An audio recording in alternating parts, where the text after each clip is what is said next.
Well, welcome everybody. Thank you so much for joining us for today's webinar. Our webinar today is on emotional intelligence at work. So we're going to go over the key details of what emotional intelligence is, and then what the EQI 2.0 and EQ 360 has to do with things. We'll aim to finish the webinar for around 1:15, but it will be recorded in case you do happen to miss some aspects of it, so don't worry about that. Just to quickly point out the webinar platform you're talking through. So hopefully it's quite a simple platform, so you should be all right with it. But one thing to point out, there is a chat feature in the platform. So if you do have any questions throughout the webinar and the guest speakers webinars, please put them in that chat feature and we'll address them at the end of the webinar. Or if there are any technical issues, then please do write that in the chat feature and it will flag it to us. So I just wanted to start the webinar with a lovely little warm welcome from Dr. Stephen Stein.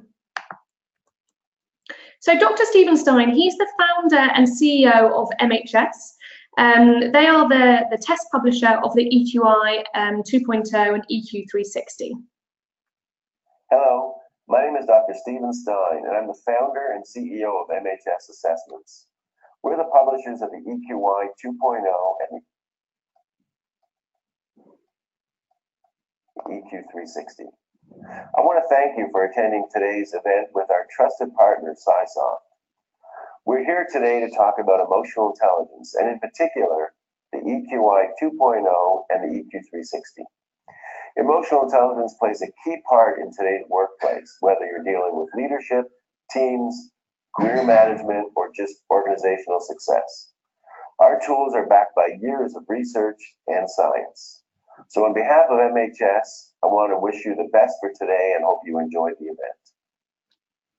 So that was just a lovely little message, a very short recording for us at SciSoft. So thank you very much, Stephen and MHS, just to start us off. Okay, so let me just first introduce myself and SciSoft for those of you who don't know who we are. So firstly, my name's Nina. I'm an occupational psychology consultant here at SciSoft. And what does SciSoft do? So our main offering is in psychometric test training. So we deliver BPS test user occupational ability and personality test training, as well as specific product training, such as the EQI 2.0 and EQ 360. We also have an online assessment service called SciCenter. We design and develop various e-learning courses in areas such as psychometrics and emotional intelligence and in recruitment. And we also design and deliver bespoke assessment centres. So that's just a brief introduction to who we are at SciSoft. Okay, so let's think about the structure for today. So I'm going to shortly pass you over to our first guest speaker, emotional intelligence expert, Robin Hills, who's very sweetly agreed to join us for this webinar. He's going to provide you with an overview of emotional intelligence in a minute. Then after Robin, I'll take you through the EQI 2.0 and EQ 360 model and available reports. That will be followed by Tanja Pelny, who's a senior people development specialist at a multinational corporation, Forman, and she will talk us through how the EQI has impacted her organisation. So again, thank you for joining us, Tanja. And that will finally be followed by a Q&A session if anyone's got some questions at the end. Okay, so like I firstly said, I just want to pass you over to Robin Hills, who's our emotional intelligence expert. Just a bit about Robin, he will introduce himself as well, but just so you have a bit of background on him, he's an emotional intelligence coach, trainer, and facilitator, so has huge amounts of knowledge in emotional intelligence. He's spoken at a number of international conferences on emotional intelligence and works with change transformations, whether that's on an individual level, a team level, an organizational level. And he's also the founder and CEO of EI for Change. So I'm sure he'll tell you a little bit more about that. So I'm just going to seamlessly pass you over to Robin now.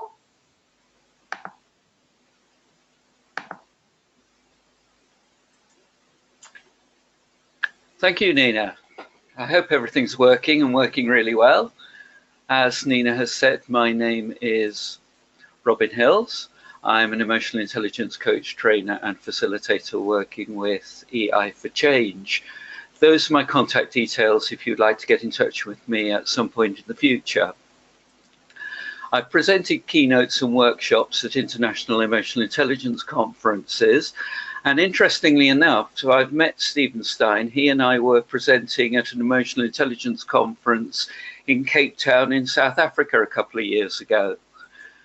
I have a number of emotional intelligence programs endorsed by the Institute of Leadership and Management, an advanced emotional intelligence program, and a master practitioner in emotional intelligence program. I'm the author of 2 authority guides, the Authority Guide to Emotional Resilience in Business and the Authority Guide to Behavior in Business. And these are available on Amazon, and they're available in all good bookstores. And I'm also presenting and delivering online emotional intelligence programs. And I have a platform which is available through EI for Change, and I have over 13,500 students in over 156 countries taking these programs, and many of these programs are based around the EQI 2.0. I've also got 2 free things on there. There's a free emotional intelligence book, Developing Emotional Intelligence, again, which is based around the components of the EQI 2.0, and there's an online course which is free, Managing with Mindfulness. So, can we control our emotions, or do our emotions control us? Emotions, they're like the seasons. They're always in the background. They change and they're in continual flux. We can use them to our advantage, or we can use them to our disadvantage, and we can create opportunities for ourselves. It doesn't matter what the season is. If the sun's shining, we can spend time outside. But we have to adapt to other things like the temperature. So, for example, today the sun is shining and I can go out without a coat on. But a month ago in the snow, I had to wear a coat, had to wear a hat, a scarf and the gloves. So we have to adapt to changing seasons, and we have to adapt to our emotions. Emotional intelligence is a set of emotional and social skills, and together they establish how well we're able to perceive ourselves and express ourselves. They're there to help us to develop and maintain social relationships, and we use our emotional intelligence to cope with day-to-day life, challenges, things that we put up with, stuff. And also we use emotional information in an effective and meaningful way when we are using our emotional intelligence. Let's have a look at what emotional intelligence is not. Emotional intelligence is not IQ, cognitive intelligence. It's thought that emotional intelligence, emotional quotient, is estimated to account for 27 to 47% of success in the work environment. EQ and IQ are not highly correlated, so it means that if you have high IQ, you don't necessarily have high EQ. And there are lots of people in the academic field that are academically brilliant, but are not very good with people. And also, it doesn't mean to say that if you have low IQ, your emotional intelligence is going to be low. There are some people in business who perhaps are not very academically bright, but they have a way with people, and people will do anything for them. And the reason why that is because they've got this capability to use their emotional intelligence well. They probably don't even know it, but they're brilliant at it. IQ is set. It peaks around the age of 17 years. But emotional intelligence, EQ, it's not fixed and it rises steadily with age. The great thing is we can develop it. But what emotional intelligence is not, it's not an aptitude test. It's not a test designed to measure a person's potential ability, nor will it show levels of achievement. It's not an examination that you can pass to assess proficiency. And emotional intelligence is not an assessment of your interests. Neither is it a measure of behavior or personality or character traits. The EQI looks at measuring aspects of emotional intelligence which can be linked to personality and traits, but that will be discussed later as we go through the webinar. The advantages of emotional intelligence is that it can't always be learned. You can't learn things like motivation, or I'm going to learn how to be motivated, but you can develop it. Emotional intelligence, unfortunately, is often considered by certain factions of people to be just another management fad. It's going to come in and out of fashion, like things that are current at the moment, so things like employee engagement. Everybody seems to think that that's the way forward. And whilst it is important, it seems to be very, very much in the public consciousness. Emotional intelligence is not a management fad. It's been around for over 25 years. It's here to stay. And the other disadvantage of emotional intelligence is that it can often be ridiculed by senior managers. And often we find those are the managers with not very good levels of emotional intelligence. Let's have a look at the key areas of emotional intelligence. And first of all, let's have a look at our inner world. These are the things that are going on inside our head. People don't necessarily know what's going on inside our head. They can't see them. All they can see is our reaction to what goes on inside our head, our behavior, the decisions we make, the actions that we take. The first component of emotional intelligence is self-awareness. What are your strengths? What is it that you're really good at? How can you use these strengths to better your interactions with other people? What is it that you're not so good at? What are your weaknesses? And this is where something like the EQI 2.0 is very useful for giving people insights into self-awareness. Also within the inner world is the way in which we understand, work with, and manage our emotions. It's our self-regulation. So it's how we work with our emotions and how we use our emotions combined with our self-awareness in the way in which we interact with the outer world. And the outer world component consists of empathy. This is an understanding of how we work with other people. Can we see things from their viewpoint? Can we see things from their perspective? How can we see things through their eyes? How can we understand exactly what they're going through? How can we understand what they're feeling? All of this then links together in terms of our social skills. These are the ways in which we interact and relate to other people, whether we're working with them on a one-to-one basis, in small groups or in large teams. So the key areas and key components of emotional intelligence is awareness, awareness of ourselves, and awareness of what goes on in the outer world when we interact with other people through empathy. The other components of emotional intelligence are around our action and our behavior. How do we work with our own emotions, and how do we use our emotions to influence the emotional climate of working with other people? How do we use our social skills, and how do we relate that into behavior which works for all of us? Now, if you were to search for emotional intelligence on the internet and look for images, you will find this grid as it stands. This grid is widely used, and people are now talking about 4 components of emotional intelligence.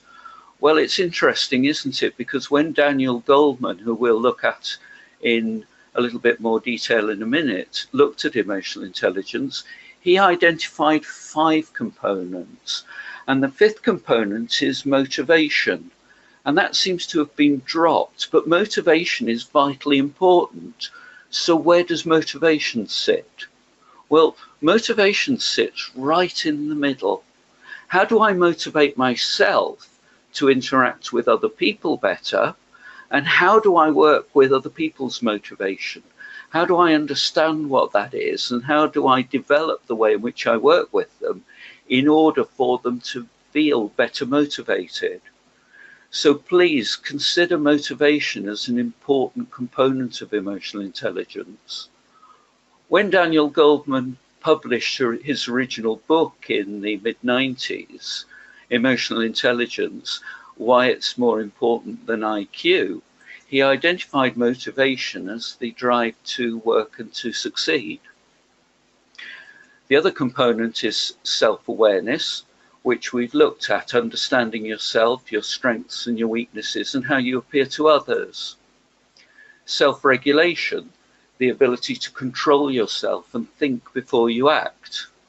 And empathy, how well you understand other people's viewpoints. And finally, social skills, communicating and relating to other people. So emotional intelligence at work is not about catching and suppressing emotions as they surface.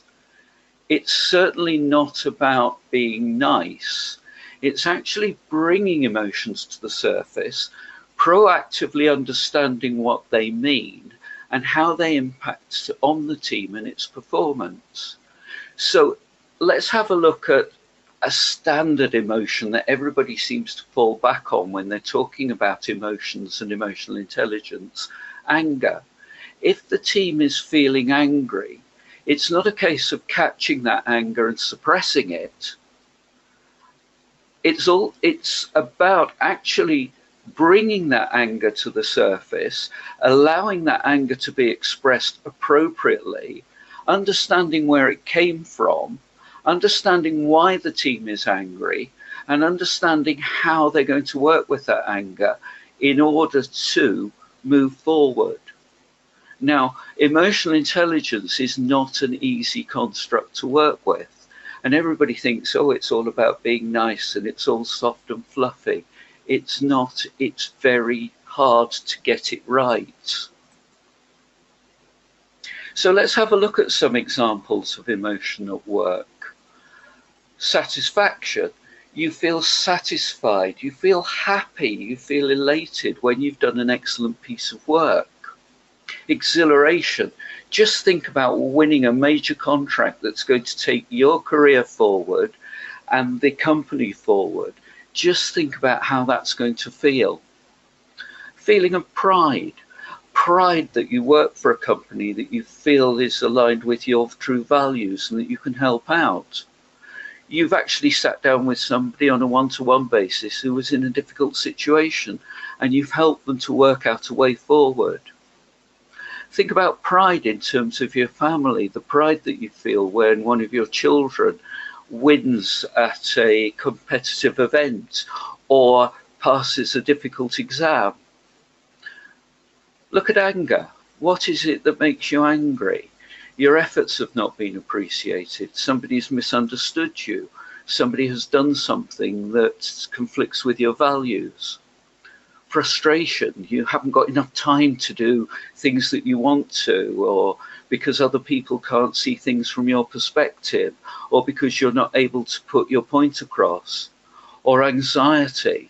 This difficulty in meeting deadlines. I've got so much on. How can I cope? So all of these are examples of emotions that we bring to work, and they will impact upon us, they will impact on the way in which we work with other people, and they will impact upon our performance.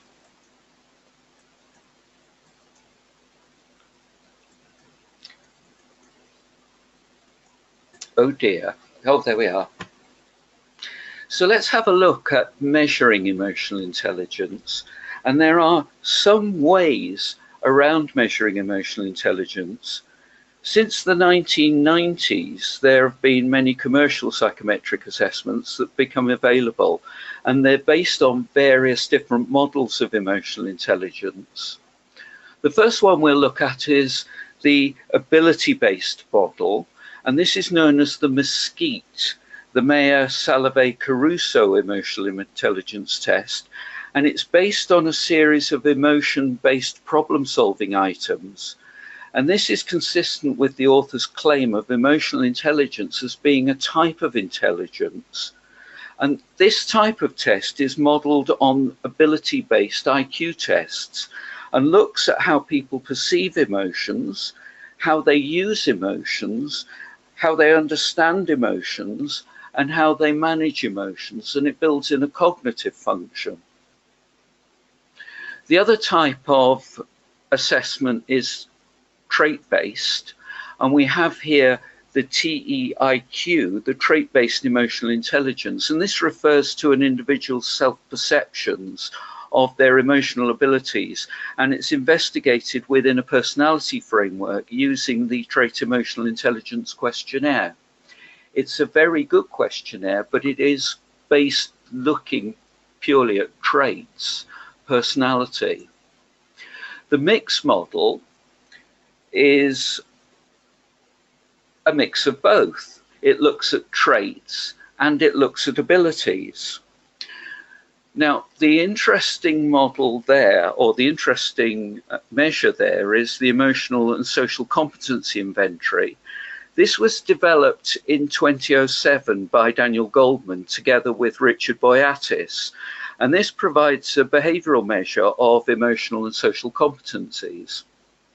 Interestingly enough, when Daniel Goldman wrote his books originally, he was adamant that emotional intelligence couldn't be measured. And I've mentioned as I've gone through that motivation seems to be dropped out of the framework.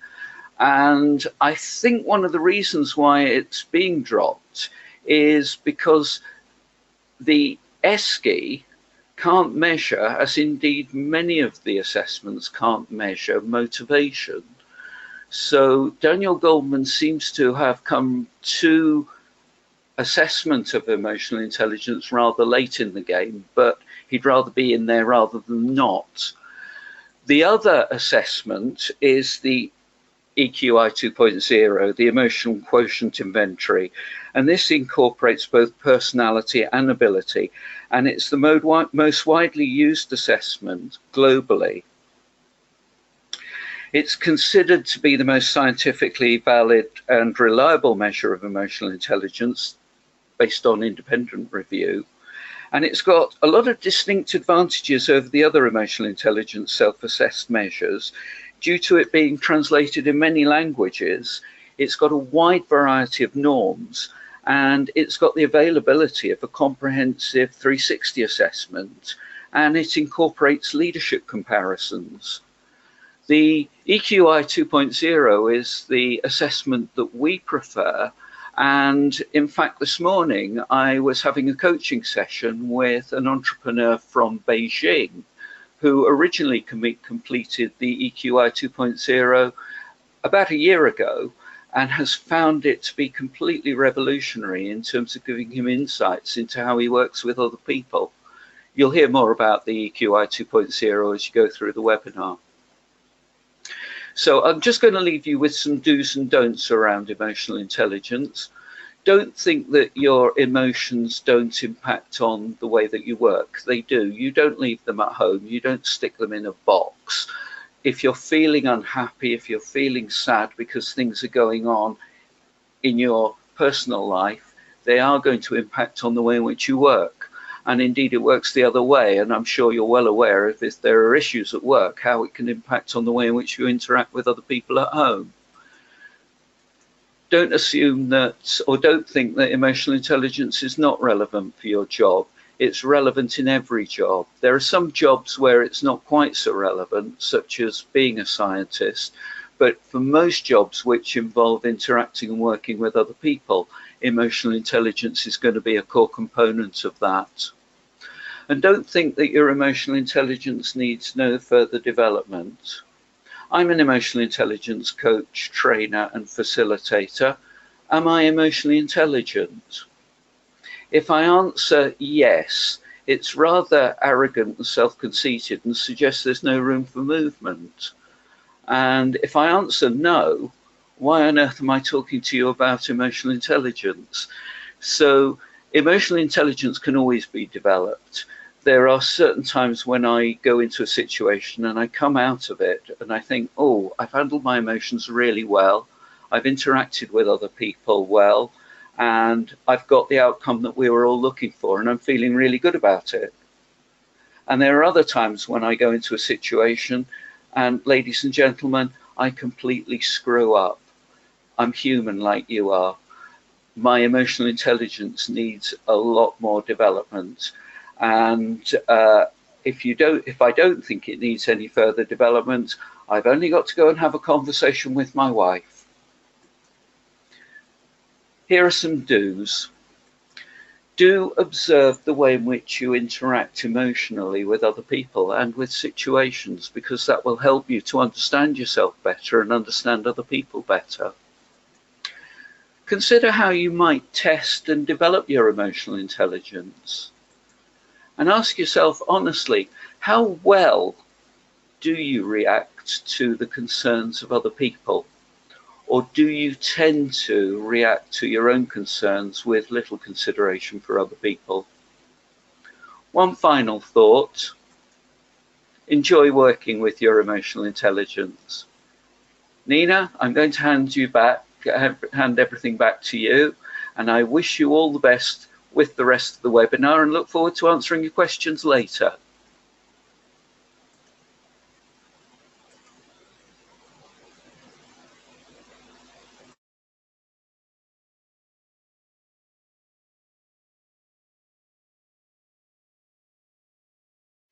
Robin, that was fantastic. Thank you so much for that very honest account of emotional intelligence, really getting us to understand what it is not, and using those very honest kind of accounts of that and examples. So thank you for doing that. And thank you also for introducing the EQI 2.0 model. So that's great, because then I'm going to go into talking about the model. I'm going to give you an overview of it, and then I'll talk to you about the reports which are available as well.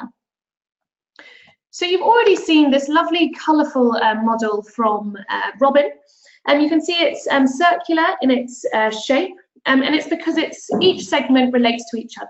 So there's no start point or end point. You can all relate different aspects of emotional intelligence to everything. Each one of those 5 segments makes up emotional intelligence. So those segments we refer to as composite areas. Under each composite area, you've got 3 subscales, which gives that composite area a bit more clarity. It goes into more detail of what that area is referring to. So let me just talk you through them. You've got self-perception, which is that red section at the top. Self-perception is very much that inner self. It's understanding yourself, so taking into account your self-confidence, your pursuit of happiness, and that awareness of yourself. That then moves around to expressing yourself outwardly, so that's self-expression composite area. So how your emotions are expressed in an assertive, non-offensive manner, and how independently you can go about that. Moving round to the yellow section, you've got that interpersonal composite area. So that's taking those emotions expressed outwardly and then dealing with that in social settings. So that interpersonal relationships area. Think about empathy and social responsibility in teams and groups. Once you understand how your emotions are taken into account when you're dealing with people, it's then thinking about, okay, when you're in decisions or stress, how are your emotions being handled? Are you appropriately dealing with them? So that's what that decision making and that stress management composite areas are looking at. Collectively, this is all looking at emotional intelligence. You can see in the middle there. Around the outside, you'll see a grey band. You'll see emotional and social functioning. That's what emotional intelligence is referring to, as Robin has very articulately put earlier.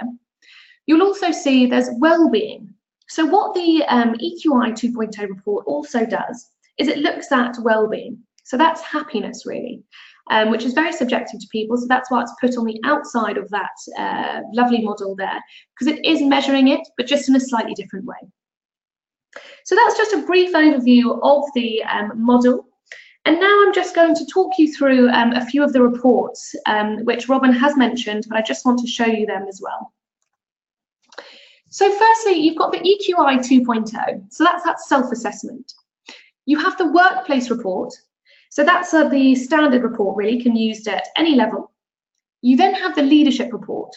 This is aimed at potential leaders, people in leadership roles, and I'll talk to you about how that's a little bit different from that standard workplace report. And then you have the group report. So that's taking into account teams, anonymizing that and looking at teams together and seeing trends, really. With the EQ360, you have the workplace report. So again, that standard report, but it's taking into account different raters. So you understand that level of awareness that self has with those different raters. And then you have the EQ360 leadership report. So again, that you're taking into account that self score, that rater score, but putting that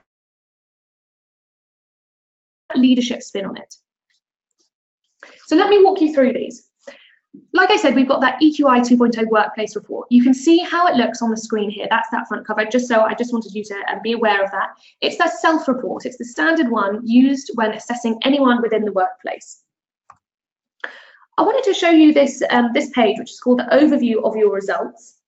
Because on this page, you can see it splits it down into that circular model I've just gone through, but it does it vertically. So you see the self-perception composite area, that's that inner self, and then the subscales sit beneath it there. And this page, you gain that overall picture of your client's complete EQI 2.0 results, along with the definitions of each of those subscales next to it.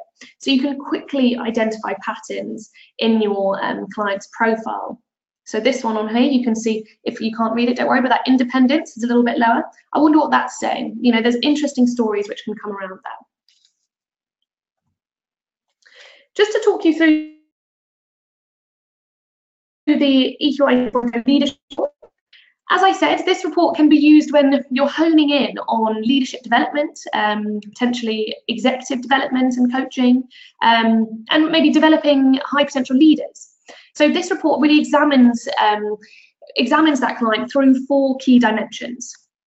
So I've put them on the screen now, just in case you can't read it. The 4 key dimensions it goes into detail of is authenticity, coaching, insight, and innovation. So it's looking at leadership through those different lenses, which has a huge amount of research put behind it. The report also contains insights onto the possible implications of results, and you know, which skills have the highest potential of becoming leadership derailers, really. So that's quite interesting. So it shows you, okay, which one of these subscales could potentially be a leadership derailer in certain situations. You then also have additional pages to provide how emotional intelligence can impact different aspects of leadership. So it's very leadership based, this one, but it's great if it's used in the right context and it's appropriate for you. Okay, so I mentioned that group report here. So this is an example of that, what I called earlier, that overview of results page. This is the group pattern analysis. So at the minute you're probably thinking it's just a whole bunch of dots, but those dots represent each person in the group and their scores. So it anonymizes it. So it anonymizes the results. So you can see the group's emotional intelligence scores in one place on this page here. You can spot trends and discuss different strategies for the group. So it can be really interesting to try and go into more detail of that. Okay, and then just thinking about the EQ360 workplace report. So as I mentioned, this is a multi-rater report, so you're gaining insight into that individual with a lot more detail because you're taking into account different rater groups. So those rater groups include managers, peers, direct reports, family and friends, and also an other group. So maybe clients could be in that group. It's taking into account a whole bunch of other people to really understand that individual and to see if there's any awareness gaps. I just want to show you this profile gap analysis page. Some people may think it looks a little similar to Johari's window, But people love this page because it shows the level of agreement between the self and the raters, and also any potential awareness gaps. So they're known as blind spots. So it gives you that really nice overview to begin with. Another page I just want to draw your attention to is this, well, we call it the super graph page really, because it's got all the important information on it. You can see it displays all those 15 subscales, and it shows you the self and the rater scores for each. You can see it's displayed it in the icon symbols in the middle there, but also a numerical value. So you've got them in both. So I just wanted to show you that briefly.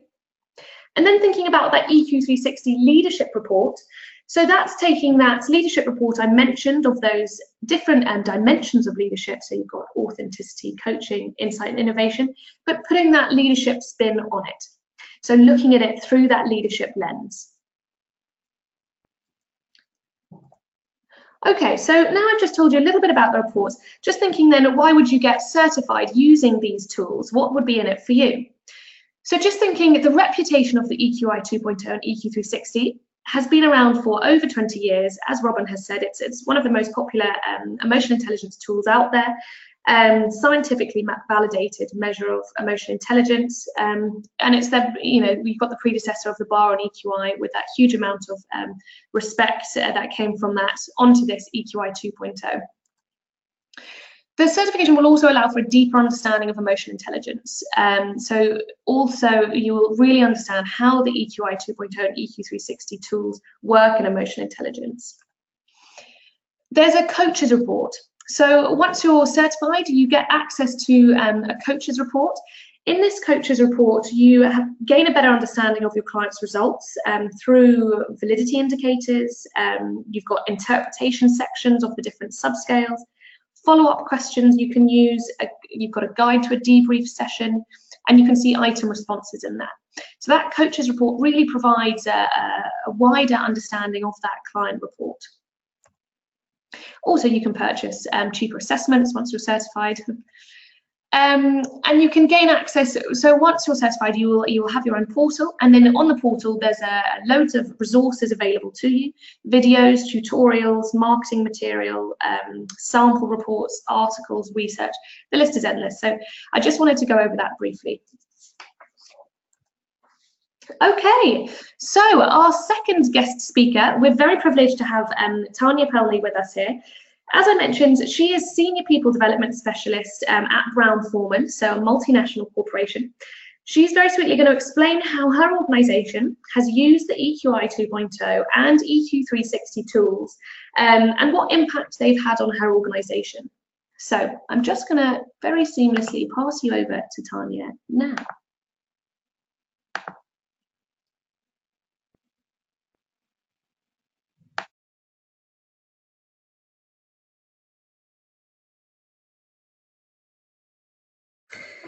Thank you, Nina. I'm very pleased that I can speak here today.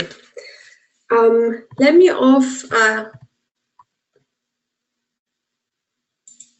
start off by introducing the business that I represent today. So I'm speaking to you today on behalf of Forman, and we pride ourselves with enriching the experience of life by responsibly building beverage alcohol brands that thrive and endure for generations. So Forman is among the top 10 largest global spirits companies, and we have more than 25 brands in our portfolio, which include Jack Daniels, Finlandia Vodka, Herradura Tequila, Chambord, and most recently 3 Scottish whiskey brands and the Irish whiskey Slane. Forman will celebrate its 150th anniversary within the next couple of years. So it's a business that's been around for a while. We employ more than 4,600 people in offices and production facilities across the globe. And actually, one of the reasons that attracted me to work here was that Forman invests heavily in the development of its people and its brands. So who am I? So my name is Tanja Pelny. I'm the Senior People Development Consultant for Europe here at Forman. And I joined the business about 2 years ago in that role. I hold a teaching degree, a CIPD L&D diploma, and I have accreditations for a variety of psychometric tools, such as the EQI tool. I'm really passionate about emotional intelligence, and I am a firm believer of the great impact it can have on people, on teams, and on businesses as well.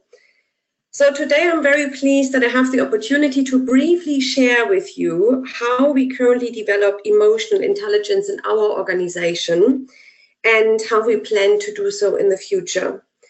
I would also like to share with you why this is important to us. So why developing emotional intelligence is important to us and what we have learned so far, and also what we're hoping to gain in the future. At the end, I'll share with you my view on using and implementing the EQI tools that Nina has just taken us through. So, how do we currently develop emotional intelligence, and why is that important for us? So, as a global people development function that I am part of, one of our main targets is leadership development, and our current development framework includes programs on 3 leadership career levels, all of which are inclusive for all of our leaders in our business. So in those programs, we focus on building accurate self-insight. And in our People Leader program in particular, we currently utilize the subject of emotional intelligence to bring this accurate self-insight to life.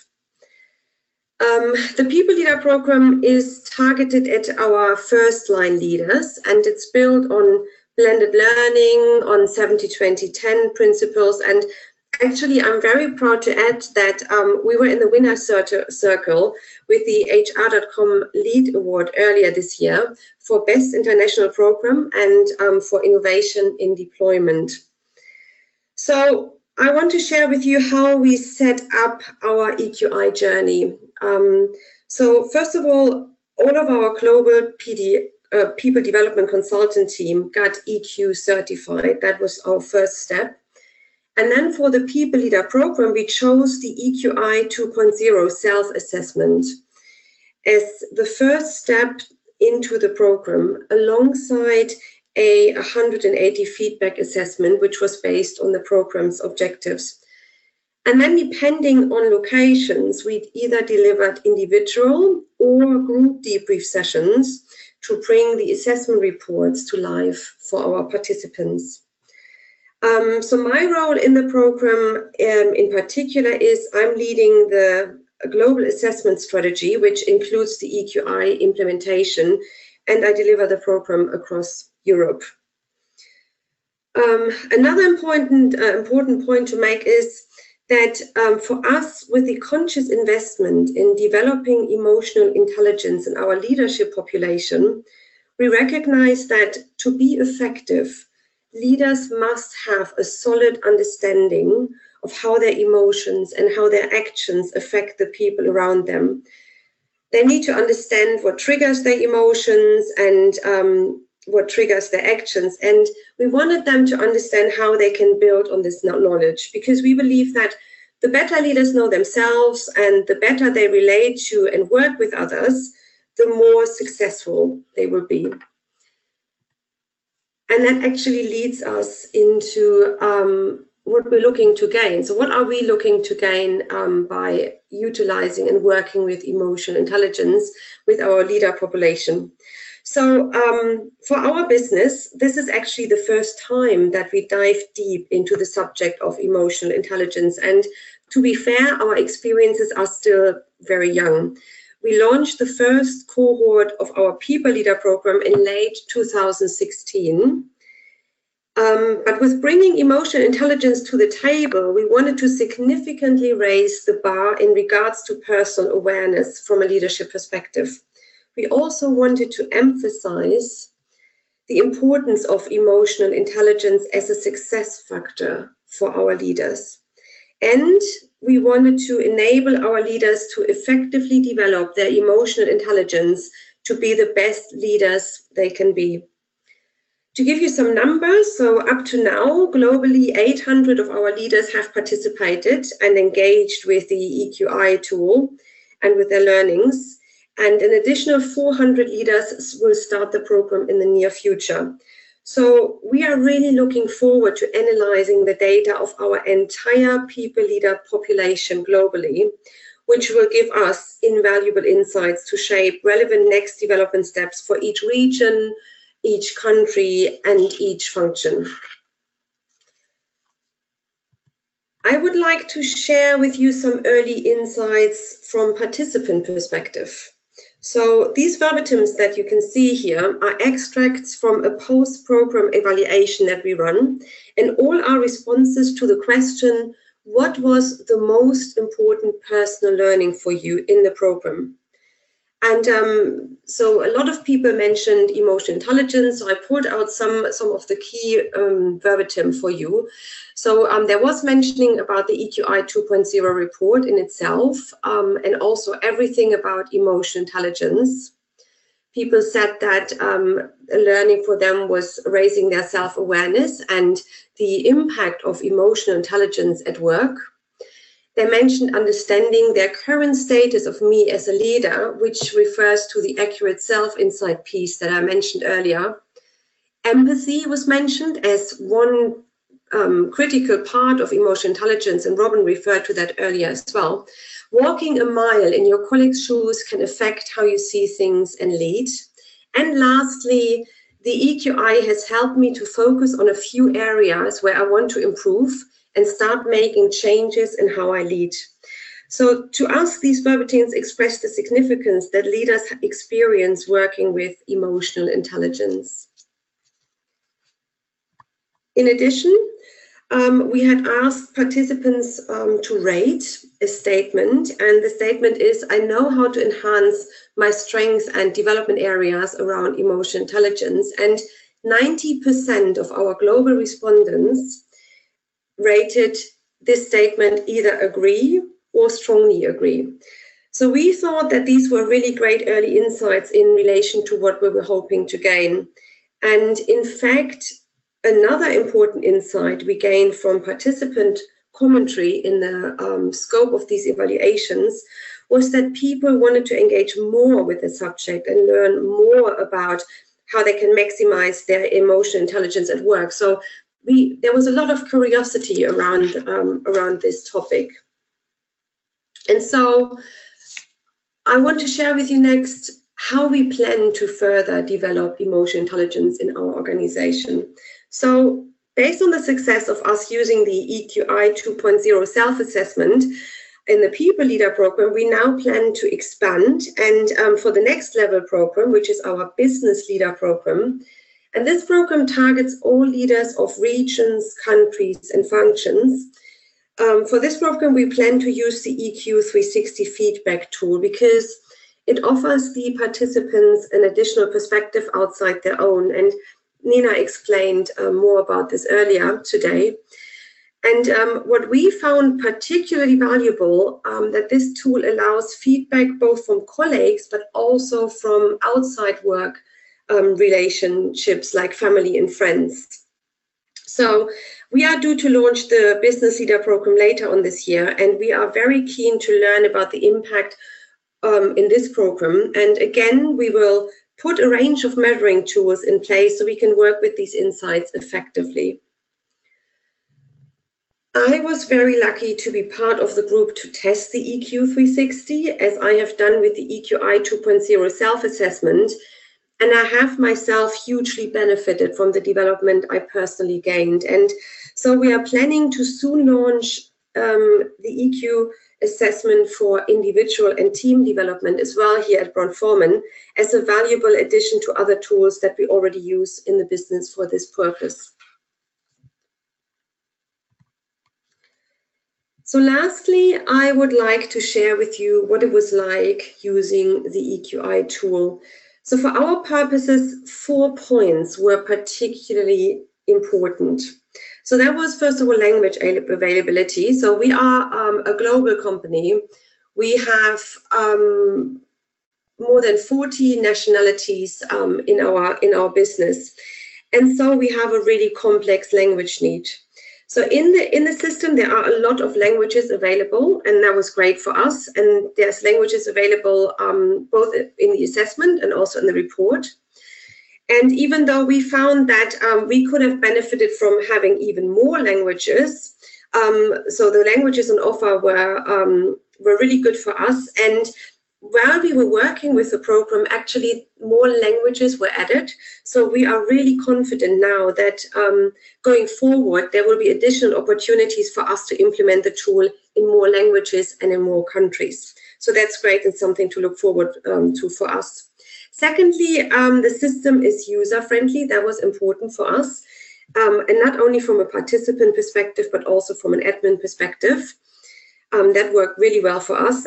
Also important were reporting options, because we wanted to read our data from many perspectives. So the individual reports are easily accessible, the group reports are easily accessible. In the scope of our program, we use the leadership reports most of the time. And any information that we wanted to slice in the group reports, for example, according to function or region, we reached out and worked with SciSoft, and they can provide further detail on this and different perspectives. And then lastly, it was important, the partnership with SciSoft was really important for us. So we wanted to partner with a provider that is seamless to work with, and that's what we found SciSoft to be. A really reliable, quick and absolutely competent partner in all stages of us working with the tool. So, and with that, I'm handing over to Nina again.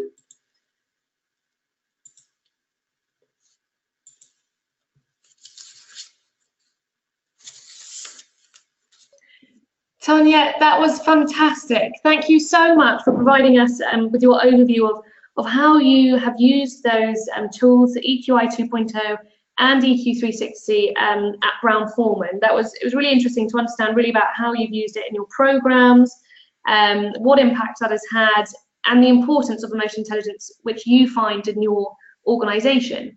Because it's easy for me to sit here and say, oh, you know, I think emotional intelligence is very important, but that's what we really wanted, was for other people to be able to describe that and how it's been managed so effectively in different organizations and how they've benefited from it. So thank you so much, Tanja. That was really great to hear, and thank you for your kind words about SciSoft. Wonderful. So just to finish off, if anyone has any questions about emotional intelligence or about the tools that we've gone through, then please put them in the chat feature, and then we can address them.